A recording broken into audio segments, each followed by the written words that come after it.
Dhanik Bharat Educational Institutions, Inter, IIT, JEE, NEET, admission opened.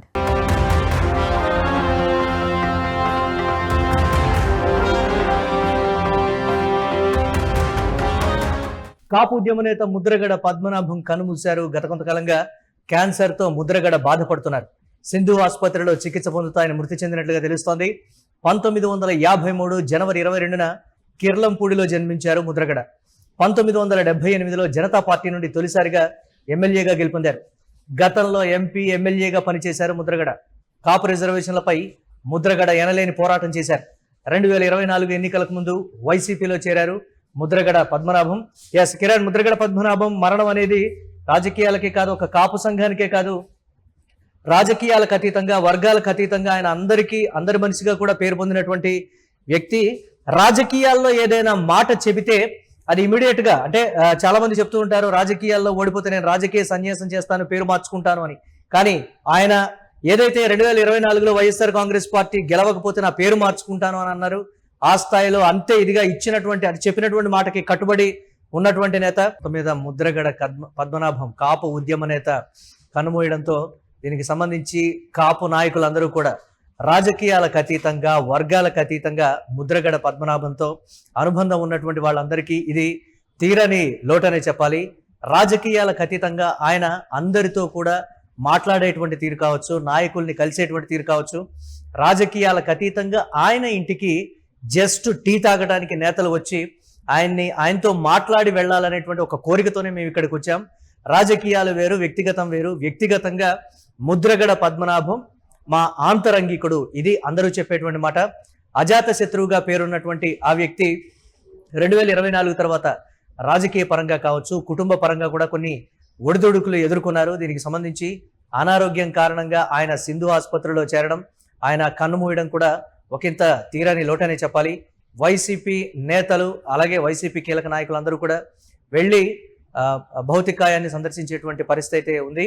ఈ రోజు రాత్రికి కానీ లేకపోతే రేపు ఉదయానికి కానీ ఆయన సొంత గ్రామానికి ఆయన భౌతికాయాన్ని తరలించేటువంటి అవకాశం అయితే ఉంది. దీనికి సంబంధించి చూస్తున్నాం నేతలందరూ కూడా రాజకీయాలకు అతీతంగా అందరూ కూడా స్పందిస్తూ ఉన్నారు, నివాళులు అర్పిస్తున్నటువంటి పరిస్థితి.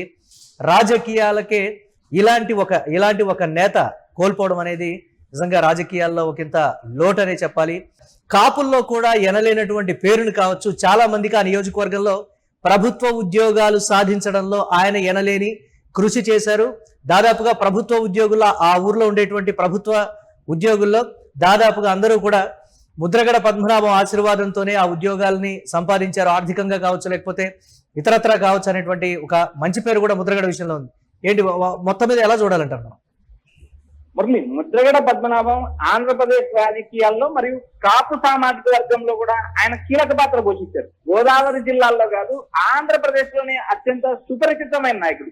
తూర్పు గోదావరి జిల్లాలో కీలక పాత్ర పోషించారు. మరోపక్క గోదావరి జిల్లాల్లో ముద్రగడ పేరు కాదు, యావత్ రాష్ట్రంలో ఉమ్మడి ఆంధ్రప్రదేశ్ లో కూడా ముద్రగడ పద్మనాభం పేరు తెలియని వారు.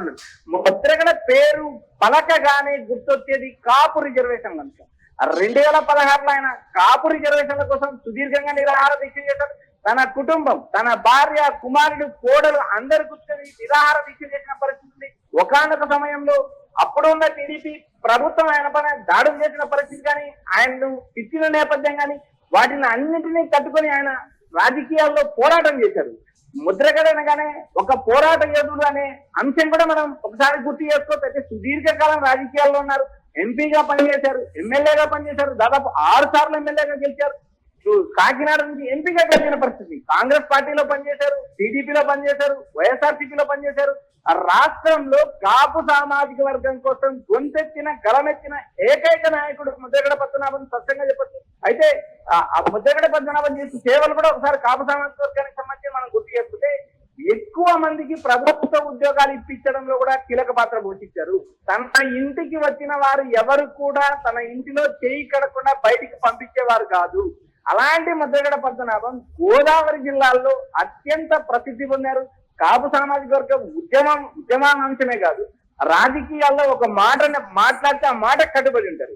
ఏవైతే రిజర్వేషన్లు సాధిస్తానంటూ ఆయన పోరాటం చేశారు, 2024 ఎన్నికల ముందు వైసీపీలో చేరారు. వైసీపీలో చేరిన సమయంలో కూడా పవన్ కళ్యాణ్ గెలిస్తే తన పేరు మార్చుకుంటానంటూ ఛాలెంజ్ చేశాడు. పిఠాపురం నుంచి పవన్ గెలిచిన తర్వాత తాను ఏదైతే ఛాలెంజ్ చేశాడో అదే మాట పైన నిలబడ్డాడు.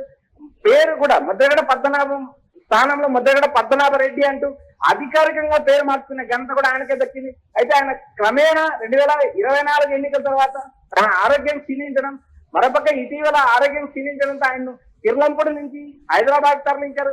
హైదరాబాద్ లో సింధు హాస్పిటల్లో ఆయన గత కొంతకాలంగా చికిత్స పొందుతున్నాడు. క్యాన్సర్ అనే మహమ్మారి ఆయన ప్రాణాలు పోయేలాగా చేసింది. అయితే క్యాన్సర్ తో బాధపడుతూ ఆయన ఎట్టకేలకు కొద్దిసేపటి క్రితం మరణించారు. అయితే ఈ మరణ వార్త 2 రాష్ట్రాల్లో ఒక శోక సముద్రంలో ఉంచింది. ముఖ్యంగా కాపు సామాజిక వర్గంలో ఇదొక కాపు సామాజిక వర్గానికి ఒక తీరని లోటు అని చెప్పొచ్చు మురళి. అంటే దీనికి సంబంధించి కూడా పార్టీలకు అతీతంగా కావచ్చు, రాజకీయాల్లో తనదైన ముద్ర వేసినటువంటి నేతగా కూడా ముద్రగడ పద్మనాభానికి పేరున్నటువంటి పరిస్థితి ఉంది. పారదర్శక రాజకీయాలు కావచ్చు, లేకపోతే రాజకీయాల్లో ఫెయిర్ గా ఉండాలి అనేటువంటి దానికి ఒక నిదర్శనంగా కూడా ముద్రగడని చెప్తూ ఉంటారు కదా. ఏంటి చివరి రోజుల్లో ఆయన రాజకీయ జీవితం ఒడిదుడుకులమయం కావచ్చు, లేకపోతే ఒకంత విమర్శల పాలవడం కూడా ఒకంత ఆయనకి మనస్తాపానికి కూడా గురయ్యారు అనేటువంటి రకరకాల కామెంట్స్ 2024 తర్వాత వాటిని ఎలా విశ్లేషించుకోవచ్చు అంటారు మనం? మురళి, ఇక్కడ ప్రధానంగా 2024 ఎన్నికల తర్వాత ఆయన పేరు మార్చుకోవడం కావచ్చు, కాపు సామాజిక వర్గంలో క్రమంగా తన ప్రాధాన్యత తగ్గడం కావచ్చు. అయితే ఆయన ఎమ్మెల్యేగా పలుమార్లు ఎమ్మెల్యేగా గెలిచారు. నియోజకవర్గంలో కాదు, అటు జిల్లాలో కూడా ఒక పేరు సంపాదించారు. మొట్టమొదటిసారిగా 1973లో ఆయన జనతా పార్టీ నుంచి ఎమ్మెల్యేగా గెలిచారు. ఎన్టీఆర్ చెన్నారెడ్డి ప్రభుత్వంలో కూడా ఆయన మంత్రిగా పనిచేశారు. అయితే ఇటీవల 2024 ఎన్నికల తర్వాత జరిగిన రాజకీయ పరిణామాల్లో మార్పులు తన కుమారుడి రాజకీయ భవిష్యత్తు వైపు కూడా ఆయన చూసిన పరిస్థితి ఉంది. అయితే వైసీపీ అధినేత జగన్మోహన్ రెడ్డి ముద్రగడ గిరికి పత్తిపాడు ఇన్ఛార్జిగా నియమించారు. వచ్చే ఎన్నికల్లో ఆయనకు టికెట్ దక్కుతుందనే యోచన కూడా ఉంది. అయితే అలాంటి నేపథ్యంలో గిరి నేరుగా ఆయన ముద్రగడ పద్మనాభం ఆరోగ్యం క్షీణించడంతో హైదరాబాద్ తరలించారు. సింధు హాస్పిటల్లో గత కొద్ది రోజుల నుంచి ఆయన చికిత్స పొందుతున్నారు. ప్రస్తుతం క్యాన్సర్ చికిత్స పొందుతూ ఆయన మరణించారు. అయితే గోదావరి జిల్లాల రాజకీయాలే కాదు, యావత్ ఆంధ్రప్రదేశ్ రాజకీయాల్లో కాపు సామాజిక వర్గంలో ఒక కీలక పాత్ర పోషించారు ముద్రగడ సుదీర్ఘ రాజకీయ జీవితం. ఆయన పడిన ఒడిదుడికి ఎత్తుపల్లాలు అన్నిటినీ తట్టుకున్నారు. కాపు రిజర్వేషన్ల ఉద్యమంలో కొన్ని నెలల పాటు ఆయన నిరాహార దీక్ష చేయడం కానీ, ఆయన పైన దాడులు కానీ, తన కుటుంబ సభ్యులను తిట్టించుకోవడం కానీ, పోలీసుల దౌర్జన్యం, వీటిని అన్నిటినీ ఎదుర్కొని ముద్రగడ ప్రభుత్వాలతో ఫైట్ చేశారు. ఒక మాట్లాడితే ఆ మాట కట్టుకొని ఉంటారు, ఆ మాట కోసం పోరాటం చేస్తారు. కాపు అనగానే ముద్రగడ గుర్తుకొస్తారు. ఈ ఆంధ్రప్రదేశ్ కాదు, ఉమ్మడి ఆంధ్రప్రదేశ్, అటు ఆంధ్రప్రదేశ్ కావచ్చు, తెలంగాణ కావచ్చు, కాపు సామాజిక వర్గం పేరు చెప్పగానే గుర్తొచ్చే మొట్టమొదటి పేరు ముద్రగడ పద్మనాభం అని చెప్పచ్చు. గతంలో వంగవీటి రాధా పేరు ఎలా ప్రసిద్ధి పొందారు, ప్రస్తుతం కాపు సామాజిక వర్గంలో ముద్రగడ పద్మనాభం కూడా అదే స్థాయిలో సామాజిక వర్గంలో పేరు పొందారు. ఉద్యోగాలు ఇప్పించడమే కాదు, సామాజిక వర్గానికి సేవ చేయడం కావచ్చు, సుదీర్ఘకాలం మాట పైన కట్టుబడి ఉండడం కావచ్చు, గోదావరి జిల్లాలో సామాజిక వర్గాన్ని ఏకం చేయొచ్చు. వీటి అన్నిటిలో కూడా ముద్రగడ కీలక పాత్ర పోషించారని చెప్పొచ్చు మురళి.